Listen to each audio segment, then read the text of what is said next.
Welcome back, everybody, Hey to the final there. episode of Deeper Dive here Friday at 2 o'clock. We're so thankful that you're here.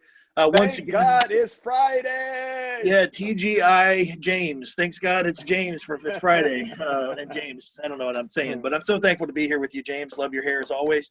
Yep, man.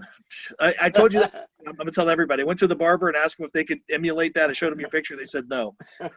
And so I ended up with this, the regular boy's haircut number one. uh, So we are wrapping up this piece on finances that you talked about, and I wanted to just quickly share an interesting story that you talked about. You referenced, I think, in the 11 o'clock, not in the 9 o'clock, when Jesus says, render unto Caesar what is Caesar's, and render under God's what is God's, right? And a lot of times, if you wouldn't mind, a lot of people think it's about taxes, and maybe there's a little something about that, but in truth, good. what Jesus was telling them is that Caesar's not God, right? We talked about this Yep. before, and but in the heat of what he was saying, because they were questioning what Jesus was saying about God and about people, and Caesar, and they're trying to talk about money, like this is really important, like what do we do with this? And Jesus just completely destroys it by saying, who cares about this? That's right. Right? This is unimportant. What God cares about is this. Mm-hmm. So you can do what you want with that, give that to who is asking for it, because it doesn't matter. What matters is here, which is exactly what you're saying. So you're having, even 2,000 years later, we're having the same conversation. People were saying, well, how can I be wealthy? Is it okay for me to be wealthy and pursue wealth but still love God? And I feel like I hear Jesus saying, man, do what you want with the money. Mm-hmm. Do give God the first fruits, as you're supposed to. Do what's right, but that's not what matters. And when you get to the place where you truly become a belonger and you really have sold yourself out in that, you're going to wake up one day and say, man, this doesn't matter. Yeah. Like, why was I chasing all this stuff? Do you kind of feel that also? Well, I would say I have a caveat to that. Now, if you want to pursue wealth and tithe, I'm all for Yeah. it. No, no, no. If I you're always feeling emotionally, if your emotions are running high and you feel like you got to assuage your guilt, write a check, SFCC.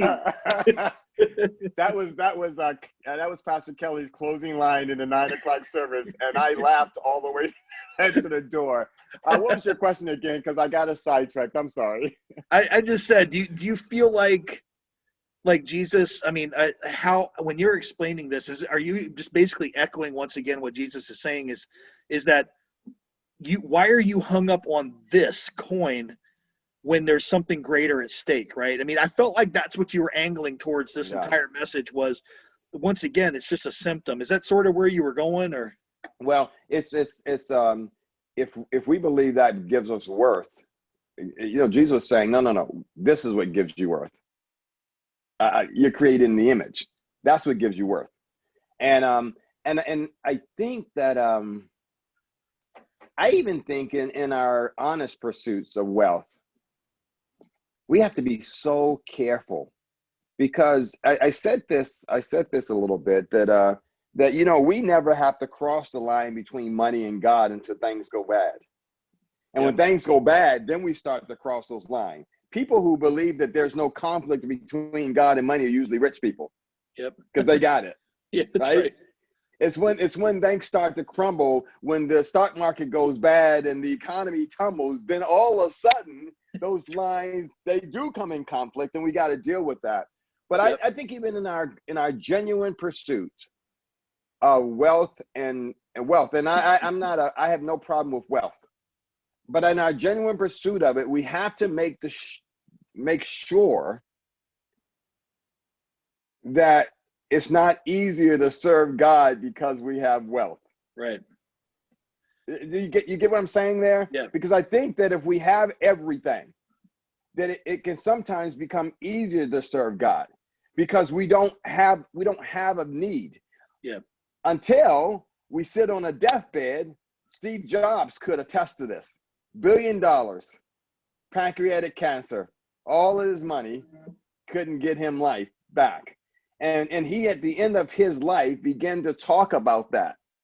Like, oh, I got all this money, but all this money doesn't mean anything. My family, he wasn't Christian. He was, I think he was Buddhist or something like that. His religion, his family, those things mattered to him way more than his money. And so I feel like even in our genuine pursuit of wealth, even if we're pursuing it so that we can give it away. I love the wife of the founder of Amazon, Jeff Bezos, when they had their little breakup, she got about $50 billion. About a lot. Yeah. And she has spent her time giving that away. Now everybody looks at that and say, oh my goodness. I hope, and I don't know her well. I know she's an altruistic heart, but I hope that in the context of all of that, that she's given her God her heart first. And so if you're listening, I would be glad to work with you and get you in that place. And I wouldn't even make you tithe here. I just want a check. I'm joking. That's like the people who reach out to Miss Buffett living in town here. You know, yeah. I just Susie really feel Sunshine? like yeah, Sunshine Lady. I just know if you really need somebody who just doesn't care about your money but cares about you, I'm here. Okay. So walk me through this I messed passage. that one up. Luke 16:13. No worker can serve two bosses. He'll either hate the first and love the second, or adore the first and despise the second. You can't serve both God and the bank. I know for a fact there's people that don't believe that for a second. And that's coming straight from Jesus. But I know there's people who are like, no. I understand what you're saying, but I don't serve money. I don't serve the bank. Right. I appreciate it and I'm happy to have it. And I work hard and I enjoy the things that I get, but it doesn't rule me. It doesn't own me. You know, and I know people that they throw up those defenses because they don't want to stand in opposition to what Jesus is saying, but at the same time, they are trapped by invisible ropes. I mean, they're basically the elephant tied to the stake by dental floss. Well, they don't know that they're. You can prove it to me. Bring your balance sheet out. Bring your balance sheet out. Yeah. I talked at the end of the message about spying on your money. And I took 2 weeks to spy on my money. And guess what I found out? Sausage, egg, McMuffins. I'm not as devout as I seem. Right. Because I spend a lot of money on food. And I'm not saying I don't do the God thing. I had my tithe and my offerings and my Thanksgiving offering and all of that kind of stuff there. But when I started to look at the money, let's just say food. Let's just talk about food. $100 a week. This is not my groceries. Right. This is not my groceries. This is eating out, lunch. This is Starbucks, Sonic, Popeyes, McDonald's every now and then. Let's see, and pho. I have pho in there as well. I'm going to pho tomorrow. And I just thought to myself, we should do it sometimes. We should do pho sometimes. I'm going tomorrow. We should do it sometime. Here's the problem. The problem is $100 a week. Yeah. That's $400 a month. If I took half of that and split it in half, I figured I could sponsor 4 children. That's true. Let me ask you a question, James. Can I be the devil's advocate?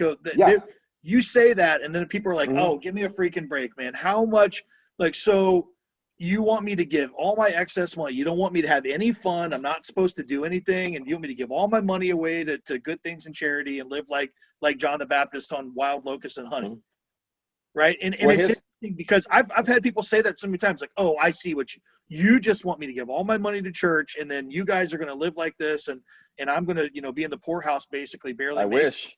And there's this huge, but it's this crazy pendulum. I mean, people are like, why do you have that in front of your camera? What are you doing? I'm sorry. I'm going to put it here. That's right. But they have this pendulum where it's all or nothing, right? Mm-hmm. And I think, once again, it comes back to what you were saying at the very beginning, balance. Mm-hmm. God's not calling. I mean, very few of us have been called to live on wild locusts and honey, right? Locusts and wild honey, right? None of us, I don't know anybody that's been specifically called to that. So, I mean, maybe some missionaries almost get close to that, but the reality of it is, I mean, that's not, but there's a balance. So talk about that. Talk to those people. So let me just share what I shared at the end. So I basically said this: remember, you're a steward, not an owner, right? Remember the first and best belong to God. And then I said this: on payday, pay God, pay yourself, investments, saving for the future, retirement, pay your bills, and then live like Jesus on the rest. Here's a reality. You can do all of that and you still have a ton of money left. Right. Probably more than 50%. Yep. And you're already paid yourself, so it's not like you haven't taken care of yourself and then live like on the rest. I'm not suggesting that we give up. The reason why I said that, and let me tell you the reason, this is going to be very graphic, because I'm spending $400 a month in excess of regular groceries, the stuff that's going to go in my body and flush down the toilet. Yeah. In about an hour or two. Right. And if I'm irregular, maybe the next day. And I'm not, and remember, I didn't say I was going to take all of that $400. I said if I took 200 of it, right, if I cut those meals in half. And the reality is I could sponsor 3 children if I just cut it in an eighth. There's $30 a month to sponsor a child. So I'm not saying what you should do. I'm saying that, you can talk to God about that. That's not my business. Right. I'm not trying to get in your business on I will get in your business about being God first and the best. I will get in the business of you paying yourself. I will get in the business of you paying your bills because you're a belonger and you have a witness to the world. Right. But what you do with the rest of it is between you and God. And but I also said that the reason why what I want from you is I don't want money from you. I want you to be free to do the things that God calls you to do, to give the things God calls you to give, right? Calls you to give, and be the person that God calls you to be. And I want you to be content. Paul says, I have learned to be content with little and much. Because contentment is not based on what I have. Right. It's based on who has me. So no, I'm not. I don't want you to give your money away. Well, I actually, and I think what you said is right. If we're truly seeking God's face, and if we're truly asking the Lord, what would you have me do with this? God says, I'll answer you. Call out to me. I'll answer you. That's why people are scared to pray about money, because they're like, I don't want him to tell me, man. That's right. Don't tell me to give this up. I don't want to give it up, Lord. And it's funny, but it's like people say, I'm not going to pray about the mission field because I don't want God saying, yeah, man, I want you to go. But that's comes right back to what we talked about. It's a heart issue, and it really is a trust issue with God. Do we trust God that he wants the best for us? Or do you think he's just a big meanie that wants to take things away from us? Like, when a baby finally gets his thing, or like in my situation, a dog, when she finally discovers the one thing she's not supposed to have and she's carried it in her mouth like she just won the lottery, and I take it away from her, you would think that I just took her firstborn. She's just like, she's shocked. I can't believe you just took this out of my mouth. I finally discovered this thing.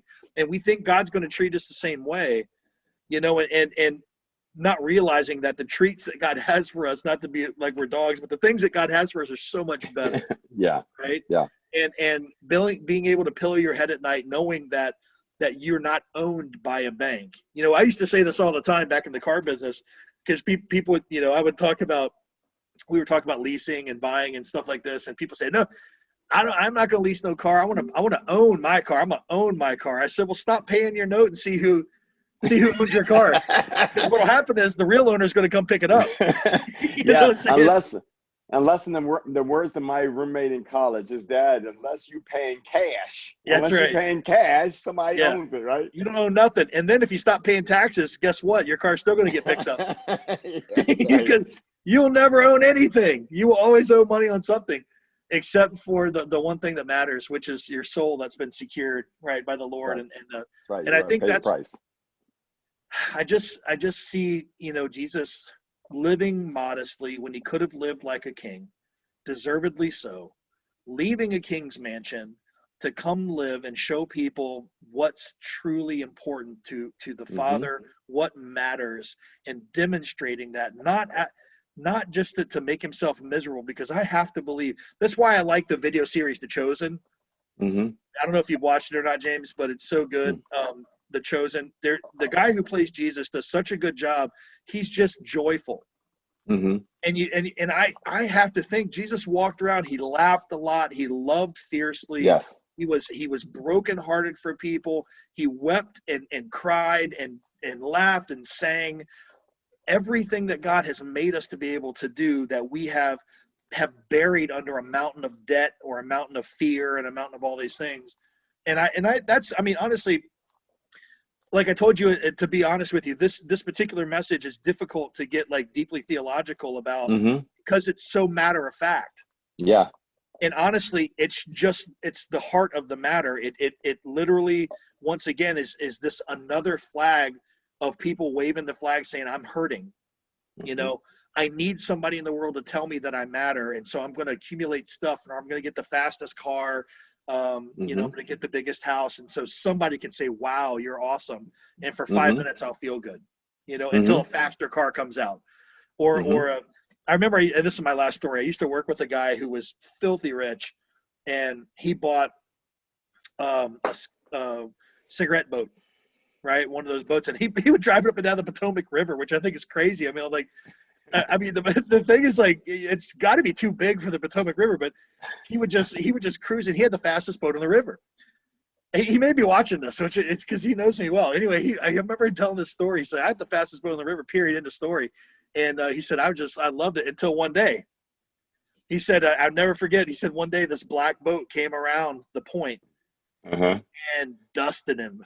And he Yeah. just lit him up. And he said, I never felt the same about my boat again. You know, I mean, That's you're right. talking $150,000, $200,000 boat or more. And he's like, it just was worthless to me because I just got heat up That's by right. this guy. That's right. And I was just, I That's thought a about that. uniquely guy thing, by the way. A Yeah, it is. uniquely guy That's true. thing. But I thought about this today during the message. That story popped in my head because I think we are so proud of our stuff until we look over our neighbor's yard and like, crap, that's Mm-hmm. better. You know what I'm saying? That's right. And then all of a sudden it's like this, how do I get that now? And what you were so proud of a moment ago that you sacrificed life is worthless. You know, how could it be worth something 1 minute and all of a sudden, oh, it's worthless? I mean, think about that. We do it all the time. We're so proud of our phones until the next model comes out. And it's like, I just appreciate, man, I know I pump you up a lot and I say positive Mm-hmm. things. It's all true, but particularly this, I just want to say thanks again for not beating around the bush. It takes a real man to stand in the pulpit and deliver a straightforward message about finances and do it truly without being scared enough to say it. So thank you for that. And folks, if you're a belonger at Salem Fields, you should appreciate that too, because there's a lot of churches and places in the world that hear convoluted messages, but I appreciate you holding the line on that. And I'm looking forward to the next message. Can you give us a sneak peek? No, because I'm debating on whether or not to speak. I'm debating on whether or not to speak on the topic of the day. I'll Oh, see okay. how the Okay. deeper Fair dive enough. goes. And if that goes and I feel settled in my heart that we've kind of done what we need to do there, then I will move on to the next message, which is serving, a new emerge new year serving. Nice. And we'll talk about what it means to serve in the kingdom of God. Can I kind of close with a metaphor that has just so people know that I'm not there? Yeah. I was the person in line for the new iPhone every time it came out. Yeah. And what You I've drank the learned in Kool-Aid. life, yeah, I drank the Kool-Aid. And what I've learned in life is that's not important. So I put a weight bench on my iPhone in February, working out, and my iPhone cracked. And I thought, I got to go get a new one. I got to go get a new one. And the Face ID thing doesn't work anymore. And so I went to Apple and they told me $500. Oof.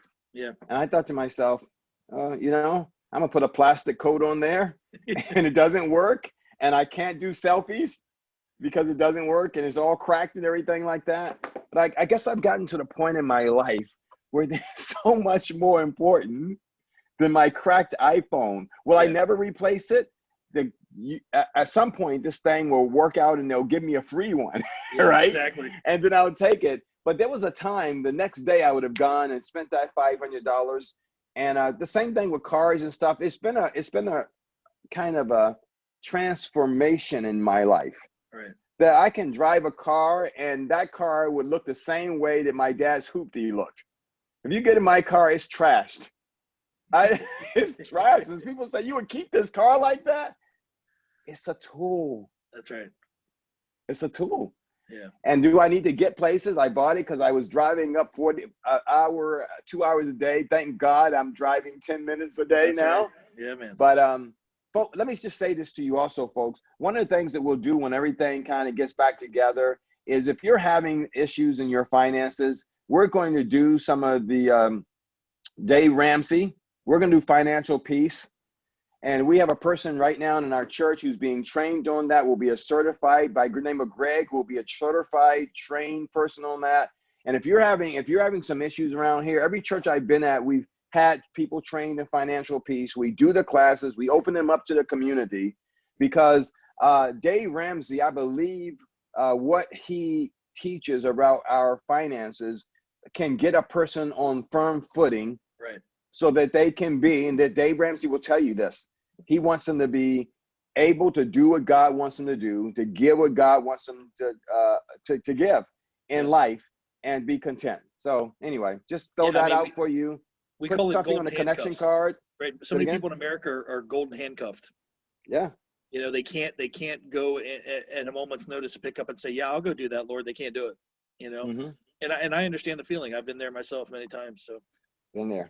Yeah, that's man, James, thanks again. That was a great message, folks. I hope if you haven't watched the message and you watch this, I think you should rewatch it. It's actually it's a quick moving message. It's got a lot of personal stories in it and stuff that I think anybody can identify with. And I look forward to hearing what you got to say on Sunday. Whichever direction you go, we'll be praying for you and look forward to leading of the Spirit and something there. So thanks, man. Hope you have a good night. And don't forget to sign up for our prayer and fasting day. Oh, that's right. Well, if you're watching this, it's tonight. It's going to be tonight, right? So Friday night. And you do they have to sign up, or can they come if they didn't sign up? No, they don't have to sign up. It'd be helpful so we know that somebody's got every slot filled. But it's salemfields.com/emerged-prayer.